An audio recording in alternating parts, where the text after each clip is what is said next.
তরুণ যুবকেরা, হে আমার বন্ধুরা, শুনে রেখে দিন বাবা, জেনে রেখে দেন। বাদশা সাউদ বলল, তাই নাকি? তাহলে তাড়াতাড়ি ওই পাহাড়ের পাথর আপনি দেখুন, ব্যবস্থা যদি করতে পারেন আল্লাহর রহমত আপনার উপর নাজিল হবে, আল্লাহর কৃপা দয়া আপনার উপর নাজিল হবে। আচ্ছা বলুন তো কত টাকা লাগবে?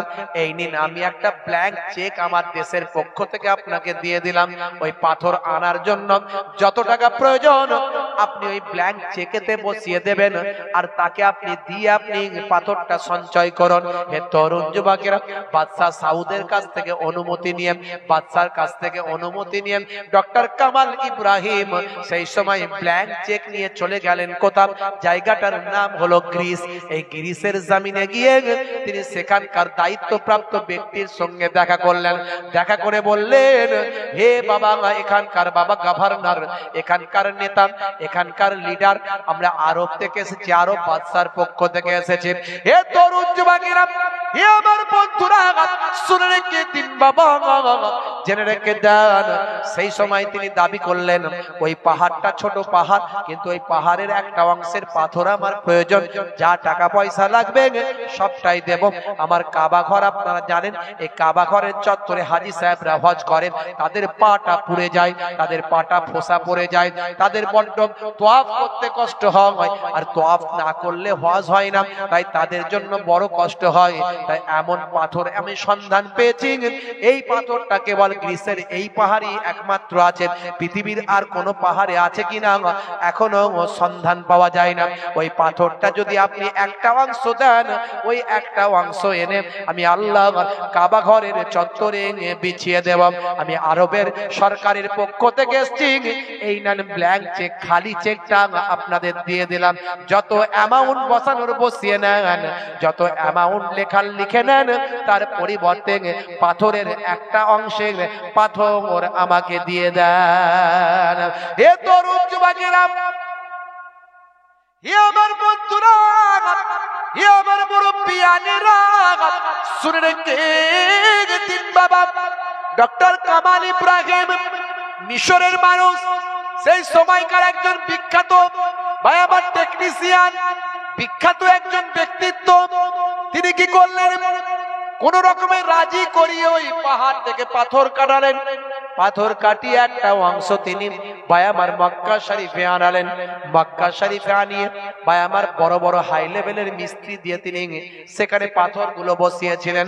আজও কাবা শরীফের চত্বরে আপনি যখন ঢুকবেন, পুরো কাবা শরীফের চত্বরটাই দেখবেন সাদা পাথর সেখানে বসানো আছে।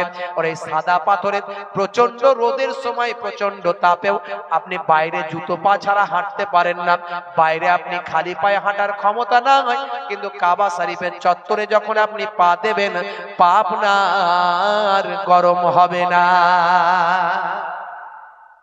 এত সুন্দর ঠান্ডা হয়ে আছে, যেন মনে হচ্ছে ভিতর থেকে এসি চলছে। আমি এই মাসখানেক হলো আমি ঘুরে এসেছি, আল্লাহ আমাকে নিয়েছিলেন, আবার আমি গেছিলাম, তো আমি গিয়ে আমার সঙ্গী ভাইদেরকে দেখাচ্ছিলাম, দেখো মিলিয়ে নাও, মিলিয়ে নাও, দেখছো তো এই যে পাথর দেখতে পাচ্ছ, এই পাথরের ইতিহাস শোনো আমার কাছে। ভাইরা আমার, তো বাদশা সাউদ খুব খুশি হয়েছিলেন। হাজী সাহেবরা সেখানে গিয়ে এখন খালি পায়ে তোয়াফ করে। বেশ কিছুদিন যাওয়ার পরে ডক্টর কামাল ইব্রাহিম চলে গেলেন। এক সময় যখন আমার রাসূলের দরবারে গেলেন, রাসূলের দরবারে গিয়ে যখন মসজিদে নববীর চত্বরে তিনি যখন পৌঁছালেন, দেখেন পাথর প্রচন্ড গরম হয়ে আছে, পা তার ভাই আমার পুড়ে যাওয়ার মতো অবস্থা। হে তরুণ যুবকেরা, হে আমার মুরব্বিয়ানেরা, তিনি কষ্ট পেলেন, হাই রে হাই, যদি পুরো পাহাড়ের পাথরটা আমি কিনে ফেলতাম, আহারে মনটা আমার বড় কাঁদে। কিন্তু একটা ছোট্ট পাহাড়, সেই পাহাড় ছাড়া পৃথিবীর জমিনে আর কোনো এমন পাহাড়ের সন্ধান আমি জানি না। ওই গ্রিসের ওই পাহাড়টাই আমি জানি, কিন্তু 15টা বছর আমার কেটে গেছে। তখন যদি আমার মনে পড়তো, আহারে আমি আরো পাথর নিয়ে চলে আসতাম। এক সময় হঠাৎ করে দেখা যায় বাদশা সাউদ বললেন, হে ভাই ডক্টর কামাল ইব্রাহিম, আপনি আল্লাহর কাবা ঘরে এমন খেদমত করলেন, আজ 15টা বছর ধরে সাদা পাথর লাগিয়ে দিয়েছেন। এই সাদা পাথরের বদৌলতে হাজী সাহেবদের পায়েতে আর কখনো ফুসকা পড়ে না, পা কখনো গরম হয় না। আমার আল্লাহ আপনাকে কবুল করেছেন, আমার আল্লাহর প্রেম মহাব্বত ভালোবাসা আপনার অন্তরে আছে। আল্লাহ কত খুশি হয়েছেন আপনার উপর। কিন্তু 15টা বছর কেটে গেছে, আমারও সেই সময় মাথায় ছিল না, আর আপনারও সেই সময় হয়তো মাথায় ছিল না। আর সেই সময় যদি আরো কিছুটা পাথর এনে আমার রাসূলের রওজা মোবারকের চত্বরটা একটু লাগিয়ে দিতেন, আমি সাউদ বড় খুশি হয়ে যেতাম। আমার রাসূলের চত্বরে, রাসূলের রওজার চত্বরে যদি একটু লাগাতেন, আমি বড় খুশি হতাম। আহারে, সে সময় আমার মনে পড়েনি, খেয়াল ছিল না, আর আপনারও খেয়াল ছিল না। যদি একটু খেয়াল করতেন ভাই, তো এখন কিছু করা যাবে? বলে আর কিছু হয়? 15 বছর আগের ঘটনা, আর কি সে আছে? একে পাহাড়টা খুব ছোট্ট পাহাড়, যেটুকু আমি হাফ অন্তত নিয়ে চলে এসেছি, আর হাফ তারা দেয়নি আমাকে তখন, তো আমি আর বলিও নি, বললে হয়তো দিত কিনা জানি না, তো আমি হাফ নিয়ে চলে এসেছি। আর সে আছে? হে তরুণ যুবকেরা, বাদশাহ সাউদ বলেছিলেন, ভাই একবার যান, আরেকবার চেষ্টা করুন, যদি আমার নবীর রূহানি দোয়া আপনার উপর থাকে, আমার আল্লাহ হতে পারে আপনাকে মিলিয়ে যদি দেন। 15 বছর পরে আমার নবীর রওজা মোবারকের চত্বরে যদি সাদা পাথরটা লাগাতে পারি, মানুষ আরামের সঙ্গে ইত্মিনানের সঙ্গে চলাফেরা করবে, নামাজ আদা করবে। হে তরুণ যুবকেরা, হে আমার বন্ধুরা, শুনে রেখে দিন বাবা, জেনে রেখে দিন বাবা, ডক্টর কামাল ইব্রাহিম মিশরের বিখ্যাত একজন টেকনিশিয়ান, বিখ্যাত সেই সময়কার বিজ্ঞানী ভাই আমার, দোস্ত আমার, তিনি বাদশাহ সাউদের কাছ থেকে আবার পূর্বের নাই ব্ল্যাঙ্ক চেক নিয়ে চলে গেলেন আবার গ্রিসে গিয়ে সেই পাহাড়ের সন্ধান করতে লাগলেন। সন্ধান করে সেখানে গিয়ে বাবা সেই পাহাড়ের দায়িত্বে থাকা মালিকের সঙ্গে কথা বলে বললেন, পাথর কি আর আছে বাবা? পাথর কি আর আপনার এখানে আছে? যদি পাথর থাকে আমাকে তার বাকি অংশটা দিয়ে দেন। সেই সময় তিনি বললেন, আপনি 15 বছর আগে এসেছিলেন, আজকে কি আর পাথর থাকে? না না নাই। সেই সময় তিনি বললেন, বাবা পাথর কি আর থাকতে পারে? কখনোই সে পাথর আর পাওয়া যাবে না। এমন সময় ডক্টর কামাল ইব্রাহিমের মনটা খারাপ হয়ে গেল। হে তরুণ যুবকেরা, হে আমার বন্ধুরা, শুনে রেখে দিন বাবা, তিনি বললেন, আচ্ছা কে কিনেছে কি আপনার মনে আছে? বলে সেটা কেমন করে বলতে পারি? সেটা খাতাপত্র দেখতে হবে, 15 বছর আগের কথা, এটা কখনো সম্ভব নয় সাহেব। আমি আপনাকে কেমন করে বলতে পারি যে 15 বছর আগে বাকি পাথরের অংশ, পাহাড়ের অংশটুকু কে কিনেছে, পাথরগুলো কে কিনেছে? ভাই আমার, দোস্ত আমার, ডক্টর কামাল ইব্রাহিম তবুও বললেন, যদি সম্ভব হয় তাহলে আমাকে একটু জানাবেন, আমাকে একটু খবরটা দেবেন, আমি চললাম। এই বলে তিনি চলে যাচ্ছিলেন। এমন সময় ম্যানেজার জানিয়ে দিলেন, হে ডক্টর কামাল ইব্রাহিম, অ্যাড্রেসটা পাওয়া গেছে, ঠিকানাটা পাওয়া গেছে, যে পাথরটা কিনেছে সে পাথর কেনা ব্যক্তির অ্যাড্রেসটা, ঠিকানাটা, নামটা আমাদের লিস্টে পাওয়া গেছে। এই নিন, আপনাকে আমরা ভালোবাসি, আপনি একজন বিশেষ ব্যক্তিত্ব, তাই আপনাকে নাম ঠিকানা অ্যাড্রেসটা আমি জানিয়ে দিন। সেই সময় তাড়াতাড়ি তিনি নাম ঠিকানা অ্যাড্রেসটা নিলেন, নিয়ে দেখলেন হাই রে হাই, যে মানুষটা কিনেছেন সেই মানুষটা পৃথিবীর অন্য কোন দেশের মানুষ নয়, সেই মানুষটাকে যিনি কিনেছেন তিনি হলেন সৌদি আরবের একজন বিখ্যাত ব্যবসায়ী। 15 বছর আগে।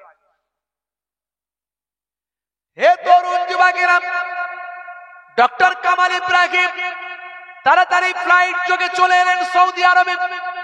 সোজা সেই ব্যবসায়ীর বাড়িতে চলে গেলেন, দোকানে চলে গেলেন, কারবারে চলে গেলেন, গিয়ে বললেন, ভাই 15 বছর আগে সাদা পাথর আমি গ্রিস থেকে নিয়ে এসে আল্লাহর কাবা ঘরে লাগিয়েছিলাম, সে সময় আমার মাথায় ছিল না, রাসূলের রওজা মোবারকেও লাগিয়ে দিলে ভালো হতো, এটা সে সময় আমার মাথায় ছিল না। আজকে বাদশা সাউদের নির্দেশে আমি ব্ল্যাঙ্ক চেক নিয়ে সেখানে গিয়েছিলাম, কিন্তু ফিরিয়ে দেওয়া হয়েছে, তোমার অ্যাড্রেসটা দেওয়া হয়েছে। ভাই 15 বছর আগে তুমি যে সাদা পাথরটা নিয়ে এসেছো সৌদি আরবে, সেই পাথরটা কি তোমার শেষ হয়ে গেছে, দেওয়া হয়ে গেছে, বিক্রি হয়ে গেছে, না কি হয়েছে আমাকে একটু জানাও। যেখানে পাবো সেখানে যাব, সেখান থেকে তুলে নিয়ে এসে আমার রাসূলের দরবারে যদি লাগা লাগাতে পারি নিজেকে ধন্য মনে করব। ভাই বলো তো দেখি সেই পাথর কি ব্যবহার হয়ে গেছে নাকি সেই পাথরের খবরটা একটু জানতে চাই। ম্যানেজার খাতা খুলে খুলে বলে 15 বছর আগের যে পাথরটা আনা হয়েছিল গ্রিস থেকে সেই পাথরটা কখনো বিক্রি হয়নি, বরং 15 বছর আগে থেকেই গোডাউনে যেমন কামার তেমন পড়ে আছে। হযরতে বাবা ডক্টর কামাল ইব্রাহিম আলহামদুলিল্লাহ আল্লাহর প্রশংসা করে সঙ্গে সঙ্গে বললেন যত টাকা লাগবে তুমি তোমার অঙ্কটাই ব্ল্যাঙ্ক চেকে বসিয়ে নাও, আর আমাকে ওই সাদা পাথরটা যা আছে সবটাই দিয়ে দাও। ভাই আমার সৌদি আরবের সেই ব্যবসায়ী বলে নবীর রওজায় সাদা পাথর বসাবে, পয়সা আমি নিতে পারবো না, পয়সা নিলে দুনিয়ায় হয়ে যাবে, তাহলে আখিরাতে নবীর কাছে আমি কি পাবো? হে তরুণ যুবকেরা, ডক্টর কামাল ইব্রাহিম সেই সাদা পাথর নিয়েছে বিনা পয়সায়, বিনা মেহনতে। তার নিজের জীবনে কখনো মজুরি নিলেন না, যত মিস্ত্রি সব লাগিয়েছিলেন কোনো মজুরি নেননি, বিনা পয়সায় বিনা ভাই আমার সবকিছু তিনি নিজের খরচা দিয়ে করে ভাই আমার আল্লাহর নবীর রওজা মোবারকের চত্বরে, মসজিদে নববীর বাইরে চত্বরে সাদা পাথরটা তিনি সেখানে বসিয়ে দিয়েছেন। বাদশা সাউদের আমল থেকে আজ পর্যন্ত সেই সাদা পাথরে যারা খালি পায়ে হাঁটে জিজ্ঞাসা করবেন, প্রচন্ড রৌদ্রের কারণে অন্য পাথরে যখন পা রাখা যায় না, সেই সাদা পাথরে তারা পা দিয়ে অনায়াসে হাঁটাহাঁটি করে, ঠান্ডা যেন মনে হচ্ছে বরং বের হচ্ছে। বলার উদ্দেশ্য হলো একটা ডক্টর কামাল ইব্রাহিম একজন বাবা মিশরের মানুষ, তার মধ্যে কেমন আল্লাহ প্রেম নবী প্রেম। হে তরুণ যুবকেরা, যার হৃদয়ে আল্লাহ প্রেম নবী প্রেম থাকবে আমার আল্লাহ তাকে কখনো নিরাশ করবেন না। আপনি কখনো মায়ুস হবেন না, আপনি কখনো নিরাশ হবেন না। আপনার মধ্যে আল্লাহ প্রেম নবী প্রেম থাকলে, আর আল্লাহ প্রেম নবী প্রেমকে বাস্তবায়িত করতে গেলে আল্লাহর নির্দেশ রাসূলের সুন্নত আপনাকে মেনে চলতে হবে। তাই আজ থেকে প্রতিজ্ঞা করুন রাসূলের সুন্নত মেনে চলবো, আল্লাহর নির্দেশ মেনে চলবো। যাদের ভিতরে সুন্নত পাওয়া যায় তারা কেউ পথহারা হয় না। রাসূলের পথে যারা চলে দুনিয়ায় বাতিলের বাধা তারা মানে না। নিশীথ রজনীতে সেজদাতে যায়, হুসাইনি তাদের নিয়ে ভাবনাতে রয়। বিপদের মাঝে তারা যতই পড়ুক, বিপদের মাঝে তারা যতই পড়ুক, রাসূলের তরিকা ছাড়ে না। যাদের ভিতরে সুন্নত পাওয়া যায় তারা কেউ পথহারা হয় না। বলুন না সুবহানাল্লাহ জোরে। আসসালাতু ইমাদুদ্দিন, দিনের খুঁটি হলো নামাজ। যে দিনের খুঁটিকে মজবুত করলো, যে নামাজকে মজবুত করলো, যেদিন সে দিনের খুঁটিকে মজবুত করলো। যে নামাজকে ছেড়ে দিল সে দিনকে ধ্বংস করলো, দিনের খুঁটিকে নষ্ট করলো। তাই আজকে আমরা প্রতিশ্রুতিবদ্ধ হতে পারি নামাজ ছেড়ে দেব না। বন্ধুরা আমার, তরুণ যুবকেরা আমার, মুরব্বিয়ানেরা আমার, নামাজ যদি কেউ ইচ্ছাকৃত হবে ছেড়ে দেয় তার কি হবে? 14টা শাস্তি হবে। কতগুলো শাস্তি? নামাজ যদি কেউ ইচ্ছাকৃত হবে ছেড়ে দেয় তার 14টা শাস্তি হবে। দুনিয়াতে হবে 5টা। দুনিয়াতে হবে কটা? দুনিয়াতে হবে 5টা, মৃত্যুর সময় হবে 3টে, আর কবরে গেলে হবে 3টে, আর কিয়ামতের দিনে হবে 3টে। নামাজ যদি কেউ ইচ্ছাকৃত হবে ছেড়ে দেয় তার টোটাল শাস্তি হবে 14টা। তার মধ্যে দুনিয়াতে হবে 5টা। বেনামাজির চেহারায় নেককারের জ্যোতি থাকবে না, তার চেহারা দেখলে নেককার লোক বলে মনে হবে না। বেনামাজির রুজি রোজগারে বরকত হবে না। 2 নাম্বার, রুজিতে কোনোদিন বরকত পাওয়া যাবে না। হুজুর তাবিজ করে দেন, তাবিজ করে দেন, সেই রকম যদি হুজুর হয় তাবিজও করে দেবে, বলবে বাবা নামাজ ছেড়ে দেবে না, নামাজ ছেড়ে দিলে তোমার তাবিজে কোনো কাজ হবে না। আল্লাহর কোরআন যদি গলায় ঝুলিয়ে দাও কিছু কাজ হবে না, তো নামাজ ছেড়ে দেবেন না। তাহলে 2 নাম্বার হলো জীবিকায় বরকত থাকবে না। 3 নাম্বার বেনামাজির ভাইরা আমার নেক কাজের সওয়াব পাবে না। নেক কাজের কোনো সওয়াব বেনামাজির হবে না। কোনো ভালো কাজ করলে মনে করবে আমি সওয়াব পাবো, কিন্তু সওয়াব আল্লাহ তাকে দেবেন না। 4 নাম্বার বেনামাজির জন্য কোন মানুষ যদি দোয়া চায়, কোন নেক মানুষ যদি দোয়া চায় আল্লাহ গো তার ভালো করে দাও, আল্লাহ তার দোয়া, নেক মানুষের দোয়াও কবুল করবেন না।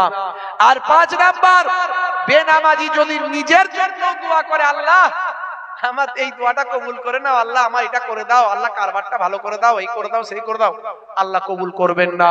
এই 5টা শাস্তি দুনিয়াতে আল্লাহ দেবেন বেনামাজির জন্য। মওতের সময় 3টে শাস্তি হবে। মওতের সময় 3টে শাস্তি হবে। 1 নাম্বার হলো বেইজ্জতের সঙ্গে মওত হবে বেনামাজি, মওতটা হবে বেনামাজির বেইজ্জতের সঙ্গে। 2 নাম্বার মওতটা হবে ক্ষুধার্তর সঙ্গে, প্রচন্ড ক্ষুধা থাকবে, তার প্রচন্ড ভুক লাগবে, কিন্তু খাবার তার পেটে ঢুকবে না, ক্ষুধার্ত অবস্থায় বেনামাজির মৃত্যু হবে। 3 নাম্বার পিপাসার্ত অবস্থায় মৃত্যু হবে, প্রচন্ড পিপাসায় কলিজা ফেটে যাবে, যেন মনে হবে যা পানি দেবে সব খেয়ে নেব, কিন্তু পানিও তার পেটে ঢুকবে না। এই মওতের সময় 3টে শাস্তি। আর কবরে গেলে কটা শাস্তি হবে বেনামাজির? 3খানা শাস্তি হবে, মনে রাখবেন।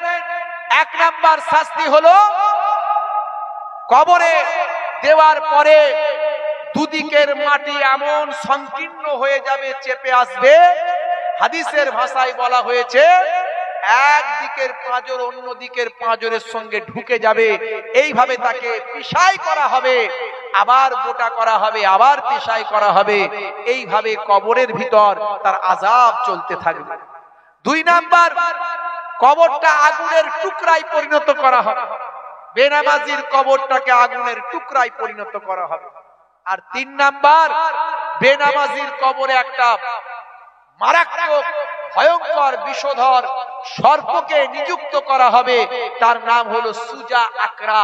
এই সুজা আকরা নামক ভাই আমার ভয়ঙ্কর সাপ তাকে দংশন করতে থাকবে। যে সাপ জমিনের উপর একবার নিঃশ্বাস ছাড়লে জীবনে আর কখনো সেখানে ঘাস জন্ম নিত না, এই রকম ভয়ঙ্কর সাপ আল্লাহ তার কবরে নিযুক্ত করে দেবে। বেনামাজি শাস্তি কবরে। আর কিয়ামতের দিনে 3টে শাস্তি আল্লাহ তার জন্য দিয়েছেন, মনে রাখবেন। তরুণ যুবকেরা আমার, মুরব্বিয়ারেরা আমার, তার প্রথম শাস্তি, তাকে আমার আল্লাহ কিয়ামতের দিনে তার হিসাবটা হবে অত্যন্ত কঠিন হিসাব হবে, অত্যন্ত কঠিন ভাবে হিসাব নেওয়া হবে। আর 2 নাম্বার হলো আমার আল্লাহ তার উপর নারাজ থাকবেন, অসন্তুষ্ট থাকবেন, আল্লাহ তাআলা তার উপর রাগান্বিত অবস্থায় থাকবেন। 3 নাম্বার হলো ভয়ঙ্কর ভাবে তাকে জাহান্নামের আগুনে নিক্ষেপ করা হবে। তাই আমার ভাইদেরকে অনুরোধ করব, বাপজি আমার নামাজ ছেড়ে দেবেন না, বাপ নামাজটা পড়ুন। এই জন্য আমার আল্লাহ কোরআন মাজিদে জানিয়ে দিয়েছেন, ইন্নাস সালাতা তানহা আনিল ফাহশাই ওয়াল মুনকার, নিশ্চয় নামাজ তোমাকে অশ্লীলতা ও অন্যায় থেকে দূরে সরিয়ে দেবে। জোরে বলুন সুবহানাল্লাহ। আপনি নামাজি হলে মাতাল হতে পারবেন না, নামাজি হলে জেনা ব্যভিচারে লিপ্ত হতে পারবেন না, নামাজি হলে অশ্লীলতা অন্যায় কাজে যেতে পারবেন না। আপনি নামাজি হয়ে গেলে আপনার জবান থেকে খারাপ কথা বলতে গেলে আপনার বুকে বাঁধবে যে আমি নামাজি, এমন কথা বলবো কি করে। তাই নামাজ ছেড়ে দেবেন না। কাজকে বলুন হে কাজ আমার নামাজ আছে, নামাজকে বলবেন না হে নামাজ আমার কাজ আছে। নামাজের ওয়াক্তটা হবে যখনই, মসজিদে চলে যাও তুমি তখনই। ছাড়ো এবার ছাড়ো, ছাড়ো এবার ছাড়ো, এবার ছাড়ো এই কাজ তোমারই। নামাজের ওয়াক্তটা হবে যখনই, মসজিদে চলে যাও তুমি তখনই। তোমার বাঁচার তোমার মরা লেখেন মোর প্রভু আমারই। নামাজের ওয়াক্তটা হবে যখনই, মসজিদে চলে যাও তুমি তখনই। বলুন না ইনশাআল্লাহ, বলুন ইনশাআল্লাহ। ফজরের সময় ঘুমিয়ে থাকি, জোহরে কি দেব কাজে ফাঁকি। রাখো এসব, রাখো রাখো এসব, রাখো এসব, রাখো কথা তোমারই। আসর আর মাগরিব হেলা করি, দোকানার আড্ডায় সময়টা দিই। মরলে তোমাকে যেতে হবে, মাটির নিচে ঘর তোমারই। নামাজের ওয়াক্তটা হবে যখনই, মসজিদে চলে যাও তুমি তখনই। বলুন না ইনশাআল্লাহ, বলুন ইনশাআল্লাহ। এশার সময় ঘুমিয়ে পড়ি, শরীরটা ক্লান্ত মেলিয়ে দিন। না না এসব বলো না, এসব বলো না, এসব বলো না বান্দা তুমি। রুটি রুজি দিচ্ছে যিনি, জীবন মরণের মালিক তিনি। জোরে হবে না? রুজি রুটি দেওয়ার মালিক কে? জোরে বলেন কে? আর জীবন মরণ নেওয়ার মালিক কে? আল্লাহ। আপনি কারবার করেছেন, বলছেন ওরে বাবু আমি নামাজ পড়তে গেলে আমার দোকানটা কে দেখবে রে বল, হ্যাঁ আমার দোকানটা কে দেখবে? আচ্ছা বলুন তো, খদ্দেরের মনে যদি আপনার দোকানের প্রতি ভালোবাসা আল্লাহ তুলে নেয়, খদ্দের আপনার দোকান পর্যন্ত এসে বলবেন না এই দোকানটায় যাবো না, আরেকটা দোকান হয়েছে ওখানে যাই। এই যে খদ্দেরের মনে ভালোবাসা তৈরি করার মালিকটা কে? আল্লাহ।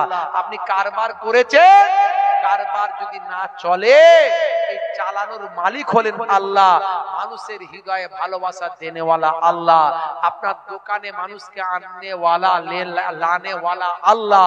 আপনি কারবার, ভাই আমার ব্যবসাটা, ভাই আমার চাষটা করেছেন, সবজি তৈরি করেছেন, চাষের সবজিতে ঠিকঠাক ভাবে চাষটা ফসলটা ফলিয়ে দেওয়ার মালিক আল্লাহ।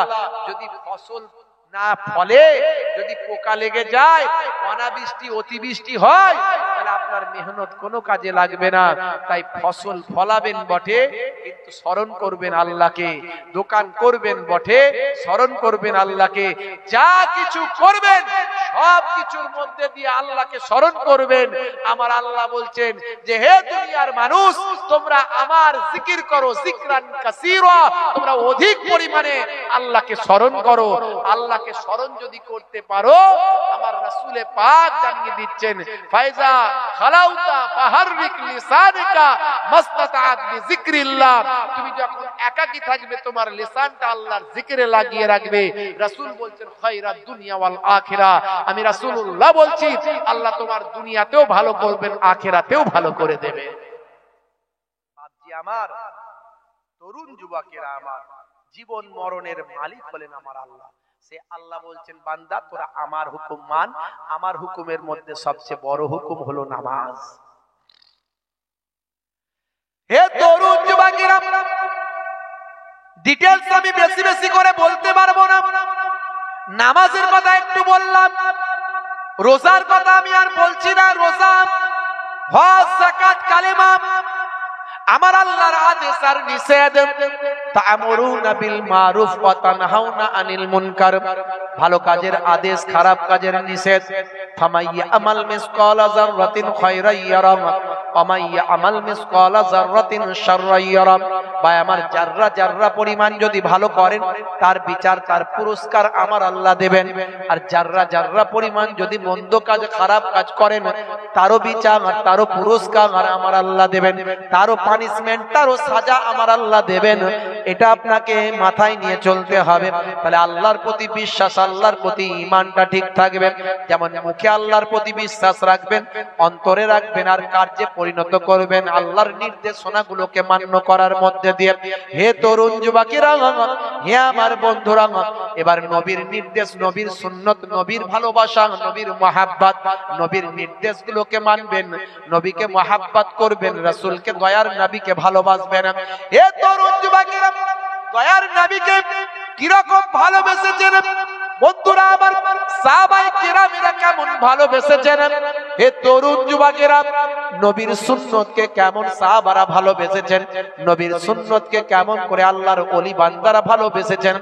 আজও আল্লাহর নেক বান্দারা আমার আপনার নবীর সুন্নতগুলোকে ভালোবেসে তারা চলেছে।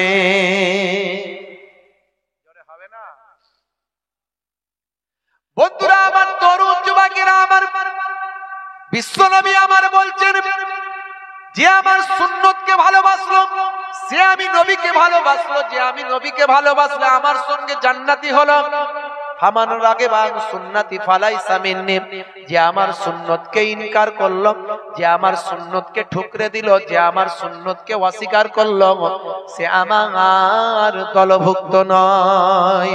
হে তরুণ যুবকেরা, হে আমার বন্ধুরা, হে আমার মুরব্বিয়ানেরা, 1450 বছর আগে বিশ্বনবী যে সুন্নত গুলো বলেছেন সেই সুন্নত গুলো আপনি মেনে চলুন, আপনার দুনিয়া আখিরাতে কামিয়াবি হবে। দয়ার নবী আমার সুন্নত গুলোর মধ্যে সবচেয়ে বেশি গুরুত্ব দিয়েছেন যে সুন্নতের উপর, সেটা হলো মুখের দাড়ি। আজকে দাড়ি হয়েছে ফ্যাশন। বিরাট কোহলি দাড়ি রেখেছে, হরভজন সিং দাড়ি রেখেছে, লিওনেল মেসি দাড়ি রেখেছে, কথা ঠিক না বল? এই কিছুদিন আগে বিশ্বকাপ খেলা হলো, বিশ্বকাপ ক্রিকেট খেলা হলো না ভাই? এই ফাইনালটা কোথায় হয়েছিল বলেন? অনেকে অনেক কথা বলেছিল, গুজরাটে। হ্যাঁ, আর স্টেডিয়ামটার নাম কি? হ্যাঁ, নরেন্দ্র মোদী স্টেডিয়াম, আমাদের প্রধানমন্ত্রীর নামে। বন্ধুরা আমার, আপনারা জানেন পুরো টুর্নামেন্টে ভালো খেলা খেলেছিল বিরাট কোহলি। অনেক নাম বিরাট কোহলি, মুখে তার দাড়ি আছে দেখবেন ছোট ছোট।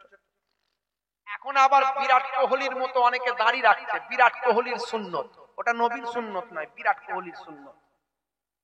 আর আপনি যদি ছোট ছোটই দাড়ি রাখেন কিন্তু নবীর সুন্নত মনে করে রাখেন যে আজ আমি ছোট ছোট রেখেছি, একদিন বড় হয়ে যাবে, এই যে সুন্নত মনে করে রাখলেন, নবীর সুন্নত মনে করে, এই অবস্থায় মরে গেলে, কবরে গেলে মুনকার নাকির ফারিস্তা বলবে মান রব্বকা, দেখতে পাবে মুখে দাড়ির দেখা, হতে পারে ওই দাড়িটাই হবে নাজাতের জারিয়া। জোরে হবে না?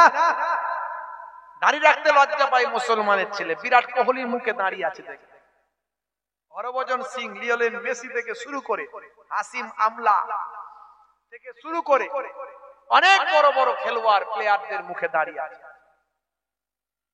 এই বিরাট কোহলি টোটাল টুর্নামেন্টটাই ভালো খেলেছিল, কিন্তু ফাইনালে গিয়ে দুর্ভাগ্যবশত হেরে গিয়েছিল। হার জিতের খেলা তো হার জিতে আপনারা দেখেছেন।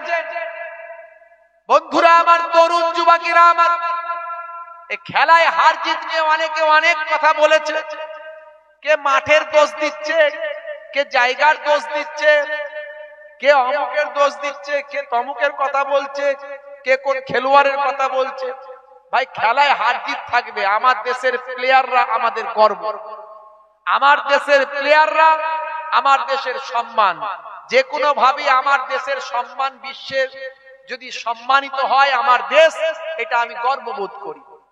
তো মনে রাখবেন, আমি একটা জিনিস আপনাদের বোঝাতে চাই, বিরাট কোহলি হেরে যাওয়ার পরে তিনি কেঁদেছিলেন, আর তার এগেনস্টে যে দল ছিল, কোন দল জিতেছিল বলেন? অস্ট্রেলিয়া। সে অস্ট্রেলিয়ার ক্যাপ্টেনের নাম কি? গ্রেট ম্যাক্সওয়েল, তাই তো নাকি? ঠিক বললাম? আচ্ছা, ব্যাট কামিংস। আচ্ছা, ও যে দলে এসে, আচ্ছা যাই হোক, আপনারা ঠিক বলছেন, হয়তো আমি ভুল বলছি কিনা জানি না। তো ম্যাক্সওয়েল বলে নাম, যিনি ওই সময় ওই সেরা ম্যাচ খেলেছিলেন অস্ট্রেলিয়ার সম্ভবত, তিনি এসে বিরাট কোহলিকে পাশে গিয়ে দাঁড়িয়েছিলেন। ওই সময় তিনি সেলিব্রেশন করেন। আমার বলার উদ্দেশ্য এটা, গ্রেট ম্যাক্সওয়েল তিনি, আমি তো খেলা দেখিনি, হয় তিনি ক্যাপ্টেন ছিলেন কিংবা ওই ম্যাচের একজন সেরা খেলোয়াড় ছিলেন। তো যাই হোক, তিনি কিন্তু বুঝতে পারলেন যে এই টোটাল টুর্নামেন্টে ভালো খেলেছে যিনি, সেই বিরাট কোহলি আজকে কিন্তু খুব মর্মাহত, খুব দুঃখিত, তিনি কাঁদছেন। তা আমি জিতেছি বটে, কিন্তু জেতার পরেও আমার সেলিব্রেশন করার থেকে, আনন্দ উপভোগ করার থেকেও আমার বন্ধু আজকে ভালো খেলে দুঃখ পাচ্ছে, তার পাশে গিয়ে দাঁড়ানো উচিত।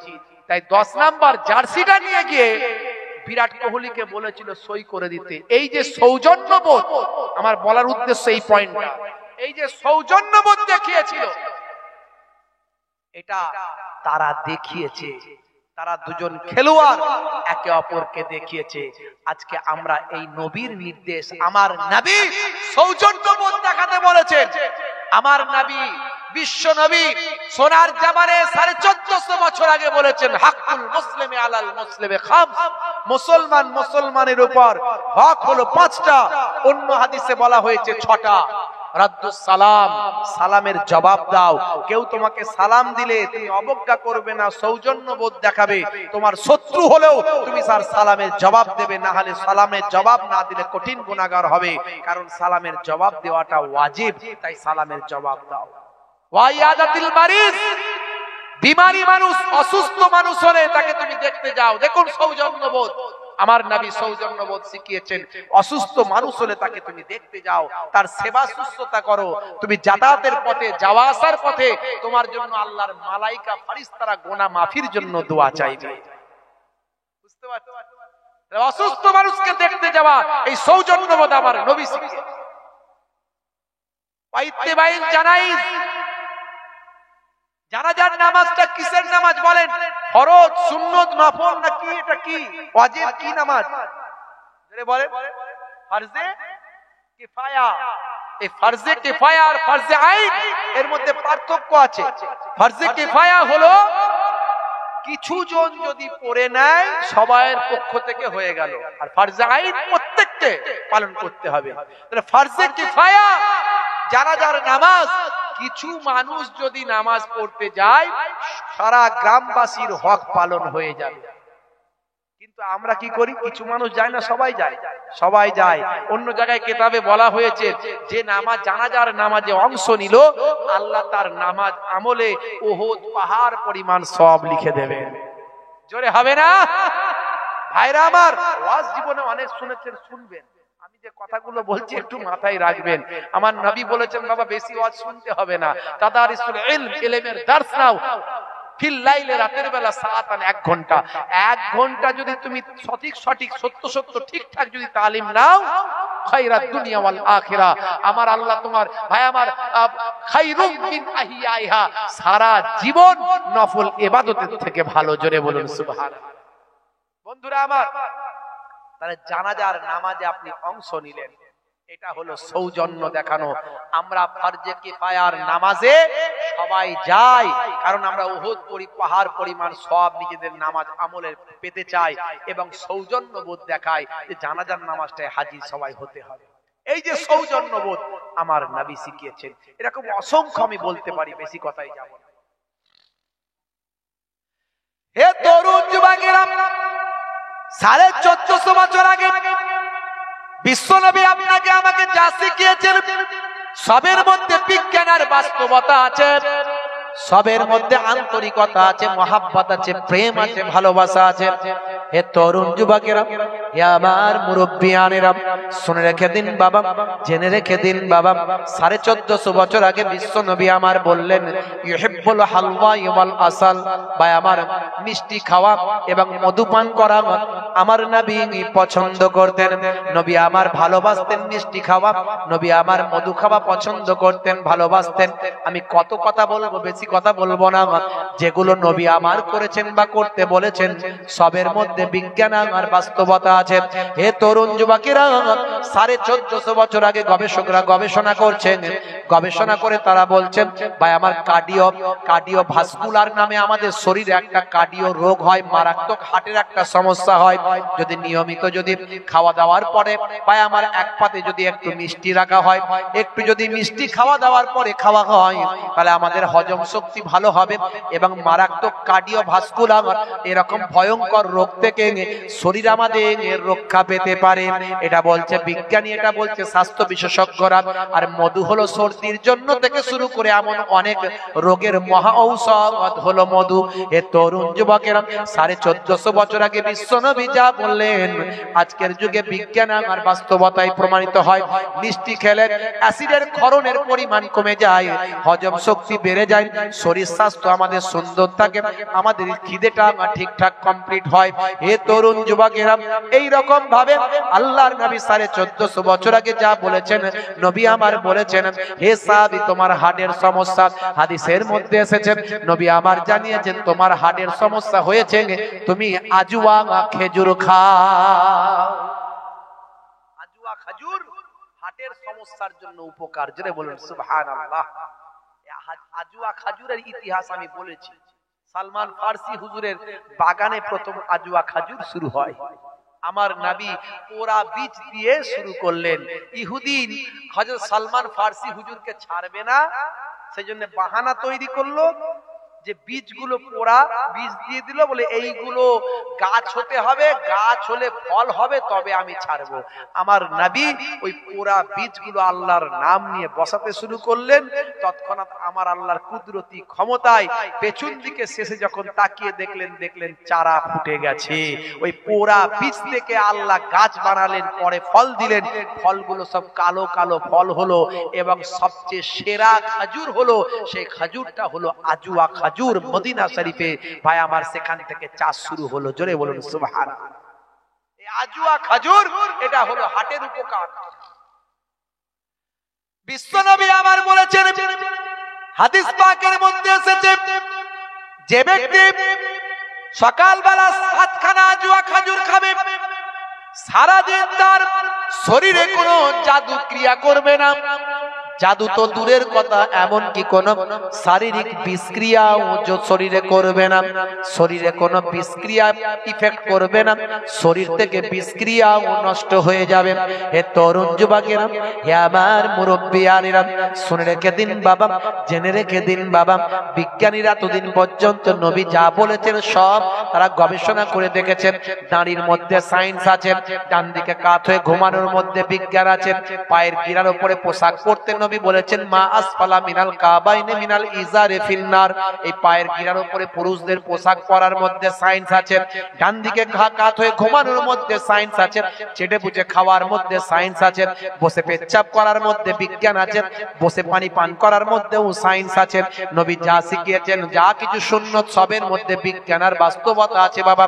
এরকম অসংখ্য কথা আমি বলেছি, ইন্টারনেটে সার্চ করলে সব পাবেন। 15 থেকে 20 হাজার, কিছু কম বেশি 20-25 হাজার বক্তব্য আমার আছে, একটা একটা করে বলার চেষ্টা করেছি আগে। হে তরুণ যুবকেরা, হে আমার বন্ধুরা, সালটা হলো 2020 সাল। জায়গাটার নাম হলো ইংল্যান্ডের ম্যানচেস্টার বিশ্ববিদ্যালয়। ইংল্যান্ডের ম্যানচেস্টার বিশ্ববিদ্যালয় হল ঘরের ভিতরে একটা সেমিনার হলো। হে তরুণ যুবকেরা, রিলিজিয়াসের উপর, ধর্মের উপর সেই সেমিনারটা করা হলো।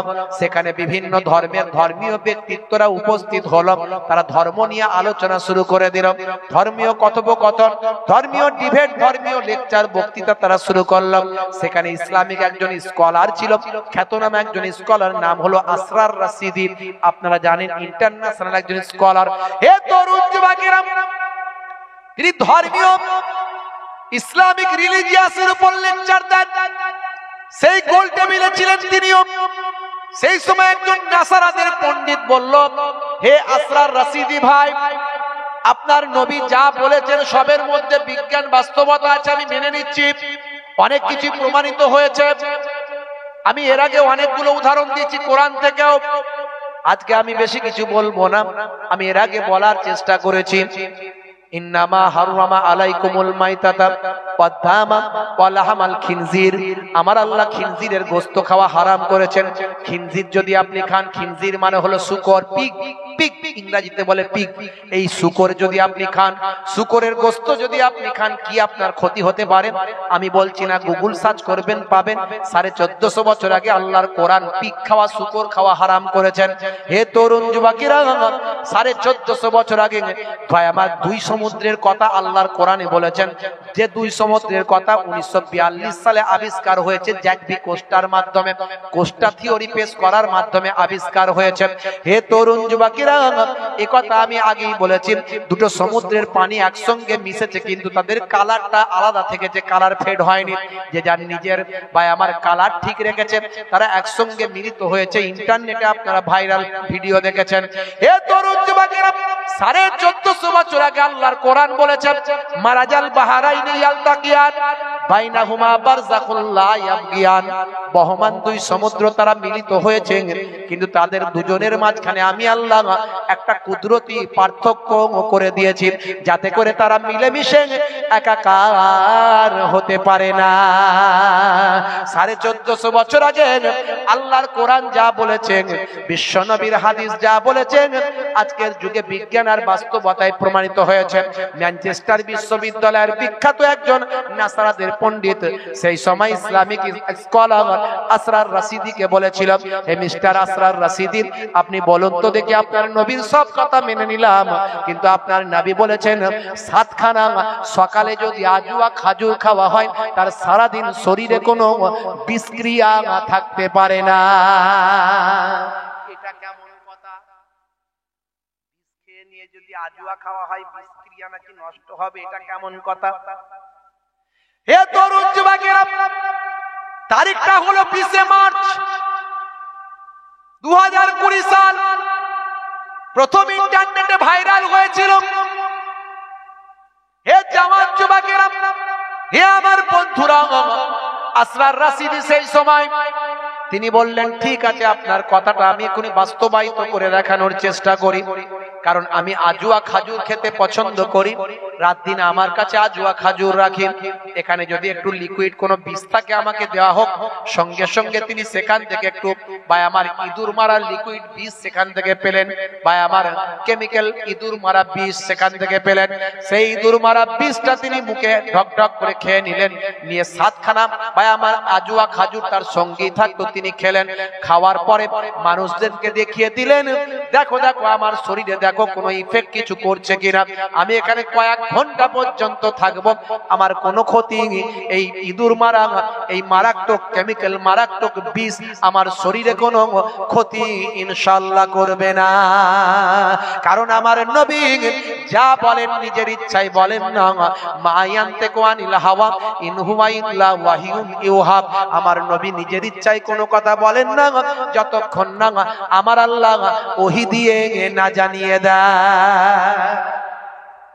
7 খানা খাজুর খাওয়ার নির্দেশ আমার নবী বলেছেন। আসল কথা কার?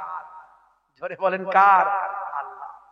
বন্ধুরা আমার, এই কথাগুলো আমার বলার মানে কি, কেন বলছি? আপনার বিশ্বাসকে আরো মজবুত করতে চাইছি। আপনি কোরআন দেখে আল্লাহকে চিনুন, আপনি নবী দেখে আল্লাহকে চিনুন। আপনাকে কেউ বলতেই পারবে আল্লাহকে দেখা যায় না, আল্লাহকে মানো কেমন করে? আল্লাহকে দেখা যায় না, আল্লাহর নিদর্শন দেখা যায়। আমরা জানি কর্তা ছাড়া ক্রিয়া হয় না। তাহলে আকাশটা তৈরি করলো কে? জমিনকে তৈরি করেছে। কার ইশারায় গাছ, চারা গাছ থেকে এত বিশাল গাছ তৈরি হচ্ছে? সবই ন্যাচারাল। সবই ন্যাচারাল কোনদিন হতে পারে? ভাই আমার, তরুণ যুবকেরা আমার, আজকে বিজ্ঞান বলছে পৃথিবী সৃষ্টি হয়েছে। ভাই আমার, নবমণ্ডল ভূমণ্ডল সবকিছু সৃষ্টি হয়েছে বিগ ব্যাং থিওরি তারা দিচ্ছে। বিগ ব্যাং থিওরি, এই বিগ ব্যাং থিওরিতে তারা বলছে যে একটা বিন্দু ছিল আগে, কোটি কোটি বছর আগে। এই পৃথিবী সৃষ্টি হয়নি, আকাশ সৃষ্টি হয়নি, চাঁদ সূর্য গ্রহ উপগ্রহ সৌরজগৎ নবমণ্ডল ভূমণ্ডল সৃষ্টি হয়নি। তখন একটা বিন্দু ছিল, একটা বিন্দু, সেই বিন্দুতে বিস্ফোরণ হলো। বিস্ফোরণ, এই বিস্ফোরণ হয়ে তৈরি হয়ে গেল, কোথাও ছিটকে পড়লো পৃথিবী, কোথাও ছিটকে পড়লো মঙ্গল, কোথাও ছিটকে পড়লো বুধ, কোথাও ছিটকে পড়লো ইউরেনাস, কোথাও ছিটকে পড়লো নেপচুন, কোথাও ছিটকে পড়লো প্লুটো। এইভাবে আকাশ তৈরি হয়ে গেল, সব তৈরি হয়ে গেল, এইভাবে তৈরি হয়েছে। তারা বলছে বিগ ব্যাং থিওরি। আজকে 1450 বছর আগের কোরআন মাজিদ খুলুন, সূরা আম্বিয়া আয়াত নাম্বার 30 নাম্বার আয়াত সূরা আম্বিয়া খুলুন। আমার আল্লাহ কোরআন মাজিদে জানিয়ে দিয়েছে আকাশ জমিন সব একসঙ্গে লেগেছিল, আমি আল্লাহ সেখানে তাদের মধ্যে থেকে আমি সব পার্থক্য করে দিয়েছি। জোরে হবে না? জোরে হবে না? বন্ধুরা আমার, আজকে যেটা গবেষণা করা হচ্ছে 1450 বছর আগে আল্লাহর কোরআনে লিপিবদ্ধ হয়েছে। কে মানলো আর কে মানলো না দেখার দরকার নাই, কিন্তু আমার আপনার থেকে সেরা সেরা মানুষগুলো মেনেছে। কেসিয়াস গেলে আমার আপনার থেকে হেভি লোক সেরা মানুষ, greatest person in the world, সারা পৃথিবীর মধ্যে একজন শ্রেষ্ঠ মানুষ কেসিয়াস গেলে। তাকে পৃথিবীতে কে না চেনে? বিশ্ব হেভিওয়েট 3 বার চ্যাম্পিয়ন, তিনি কিন্তু চিনেছেন, আল্লাহ মেনেছেন, নবী মেনেছেন। মাইকেল জ্যাকসন, শাহরুখ খান, সলমান খান করে আমাদের ছেলেরা। মাইকেল জ্যাকসন যখন মারা গিয়েছিল 4 ঘন্টার জন্য গুগল আউট হয়ে গিয়েছিল, আউট অফ, ভাই আমার, out of market, out of mobile থেকে আউট হয়ে গিয়েছিল, আউট অফ ওয়ার্ল্ড, ভাই আমার, ওয়ার্ল্ড থেকে, পৃথিবী থেকে গুগল হারিয়ে গিয়েছিল 4 ঘন্টার জন্য। মাইকেল জ্যাকসনকে নিয়ে পৃথিবীর মানুষ গুগলে এত সার্চ করেছে যে গুগল আর তার সহ্য করতে পারেনি, সহ্য ক্ষমতা হারিয়ে ফেলে মার্কেট থেকে আউট। ভাই আমার, সেই মাইকেল জ্যাকসন মারা যাওয়ার আগে বুঝতে পেরেছিল আল্লাহ ছাড়া বাঁচার কোনো রাস্তা নাই, আর প্রফেট মুহাম্মদুর রাসূলুল্লাহর মতো মহামানব পৃথিবীতে আর কেউ নাই। পড়ে নিলেন কালেমা পড়ে, ভাই আমার, মাইকেল জ্যাকসন মিকাইল নাম নিয়ে ঈমান কবুল করেছিলেন। হে তরুণ যুবকেরা, মিস্টার প্রেইল, এই অল্প কিছুদিন আগের কথা বলি, কষ্ট হচ্ছে আপনাদের? হ্যাঁ হুদে ছেড়ে দে, কেঁদে পাচ্ছি। বিরিয়ানি হয়েছে নাকি? হ্যাঁ, অনেক আগে হয়ে গেছে, অনেক আগে হয়ে গেছে। নতুন কথা শুনতে হবে বন্ধুরা আমার, তরুণ যুবকেরা। নতুন বছরের কথা বললাম, আবার কথা বললাম বন্ধুরা আমার। এই কষ্ট হচ্ছে আপনাদের? ঠান্ডা লাগছে? শেষ করে দেবো? অনেকে মনে করছে করে দিলেই ভালো হয়, তাড়াতাড়ি বিরিয়ানি খায় আর ঘুমায়। খুব সংক্ষেপে খিচুড়ি। আবার গজল শুনলে, কে আবার কি পৃথিবী কেমন করে তৈরি হয়েছিল শুনলে, কত লোকের কত কথা, এই জন্য আমি জিজ্ঞাসা করিনি কি বলবো। ভাইরা আমার, তরুণ যুবকেরা আমার, দরুদ শরীফ আল্লাহুম্মা।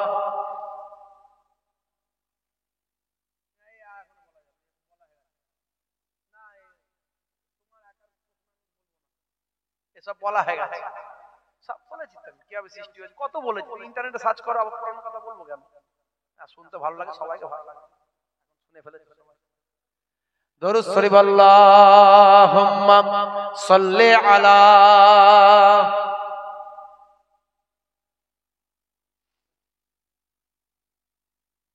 ওয়া আলা আলিহি।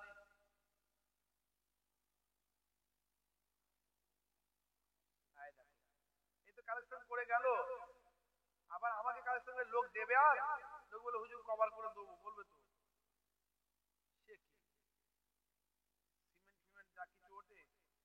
একটু দেবেন তো আপনারা নাকি? কি বিপদ, দেবেন তো? তাকে মক্তবের জন্য বলেছে, এখানে না করা যাবে না, কারণ সাদকায়ে জারিয়া হয়। 80টা বাচ্চা আছে, মাশাআল্লাহ। দরুদ শরীফ আল্লাহুম্মা সাল্লি আলা সাইয়্যিদিনা মাওলানা মুহাম্মদ ওয়া আলা আলিহি।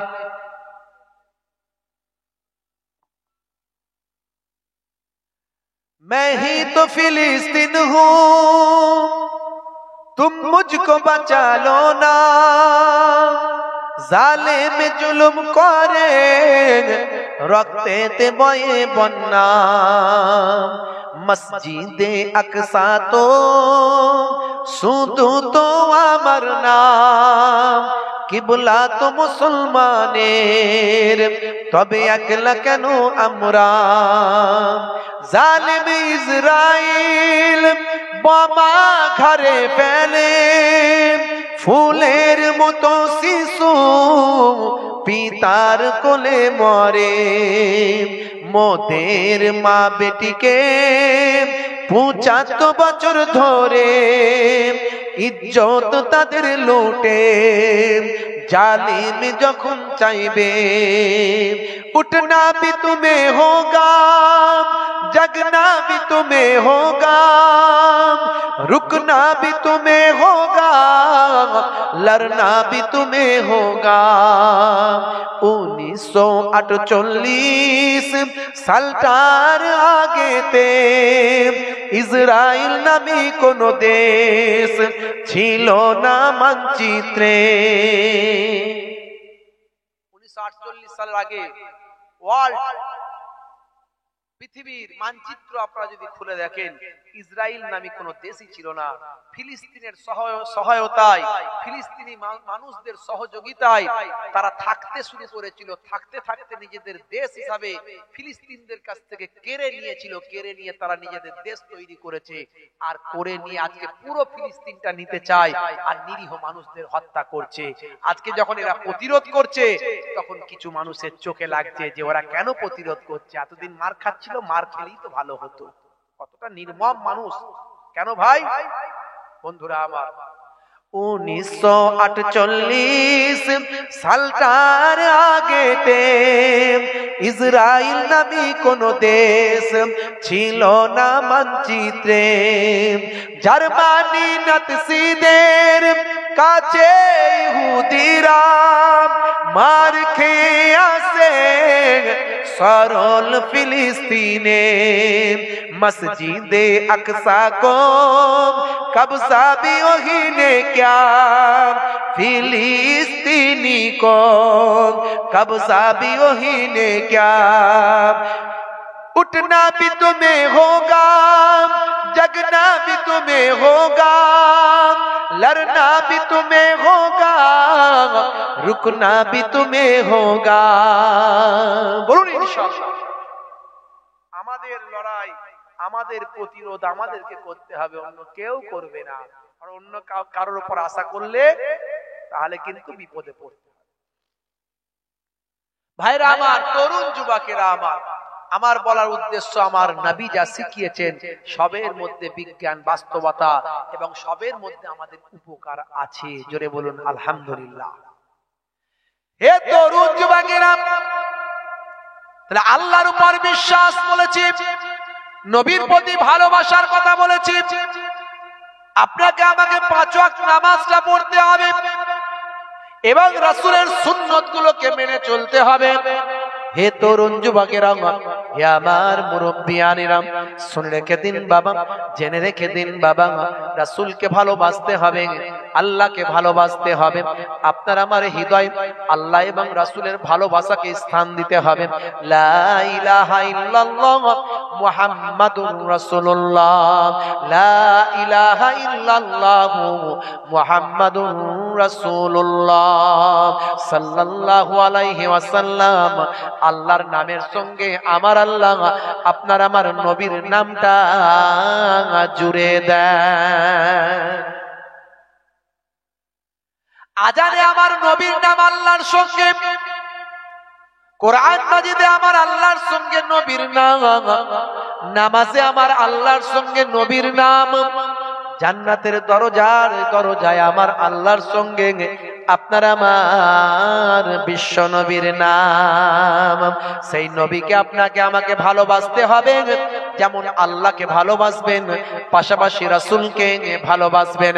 হে তরুণ যুবকেরা, হে আমার মুরব্বিয়ানেরা, শুনে রেখে দিন বাবা, জেনে রেখে দিন বাবা, কেমন ভালোবাসা বাবা শুনে রেখে দেন। একটা ছোট্ট ভালোবাসার কথা বলি। যারা মক্কা শরীফ, মদিনা শরীফে গেছেন, এরকম হাজী সাহেব যদি থাকেন, আমার কথাটা মনে পড়ে যাবে। আমি একটু বাস্তব উদাহরণ দিতে ভালোবাসি, বিজ্ঞান আর ইতিহাস থেকে বেশি বলতে ভালোবাসি, তাতে আমার যুব সমাজের নজরে তাড়াতাড়ি যাবে এবং মাথায় ঢুকবে। যারা হজ করতে গেছেন তাদের জিজ্ঞাসা করবেন, কাবা শরীফের চত্বরে একটা পাথর বিছানো আছে, ওই পাথরটার কালার হলো সাদা। এখানে কেউ হাজী সাহেব আছেন? হাত তুলে দেখাতে পারেন। কেউ আছেন হাজী সাহেব? কেউ হাজী সাহেব নাই? আছেন কেউ? কেউ নাই? এই গ্রামে আছে? এই গ্রামে হাজী সাহেব আছে? বসিরহাট এলাকা বসিরহাট হুজুরের এলাকার মানুষ গো। হ্যাঁ, বড় লোক থাকলেই তো হজ করতে হবে। বড় লোক কি এখানে, ধনী মানুষ কি নাই এখানে? আছে তো, হজ কিন্তু করে না নাকি? করে আছে মাশাআল্লাহ। এই এখন মজলিসে না, মাশাআল্লাহ মাশাআল্লাহ। তো যাই হোক ভাইরা আমার, তরুণ যুবকেরা আমার, মুরব্বিয়ানেরা আমার, তো হাজী সাহেবদের জিজ্ঞাসা করবেন কাবা শরীফের চত্বরে যে পাথরটা বিছানো আছে ওই পাথরটা হলো সাদা পাথর। হে তরুণ যুবকেরা, এমনি আরবের টেম্পারেচার হলো গরম, টেম্পারেচার সবসময় হাই, 40, 42, 45 ডিগ্রি সবসময় ওখানে প্রচন্ড গরম, মরু এলাকা, শুকানো পাথর।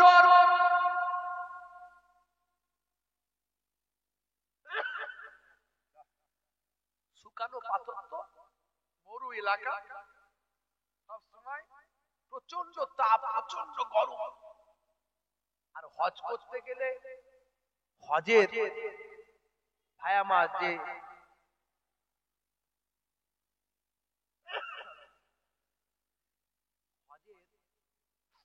যে ফরজ গুলো তার মধ্যে কাবা ঘর তওয়াফ করতেই হবে। কাবা ঘর তওয়াফ না করলে হজ হবে বাবু? হবে বলেন? হবে না। কাবা ঘর তওয়াফ করতে গেলে আল্লাহর কাবা ঘর তওয়াফ করবেন কি জুতো পায়ে দিয়ে করবেন না খালি পায়ে? খালি পায়ে করতে হবে। এখন প্রচন্ড গরম, ওই গরমে পা পুড়ে যায়। হে তরুণ যুবকেরা, কাবা ঘরের চত্বরে প্রচুর গরম, প্রচন্ড গরম, টেম্পারেচার অনেক হাই। হে তরুণ যুবকেরা, হে আমার মুরব্বিয়ানেরা, হাজী সাহেবরা খালি পায়ে বাবা তওয়াফ করতে গেলে পাটা পুড়ে যায়, ফোসা হয়ে যায়, পাটা পুড়ে যায়, ভীষণ কষ্ট হয় বাবা। ভাই আমার, দোস্ত আমার, কাবা ঘরে তওয়াফ করতে গেলে মানুষের অনেক কষ্ট হয়।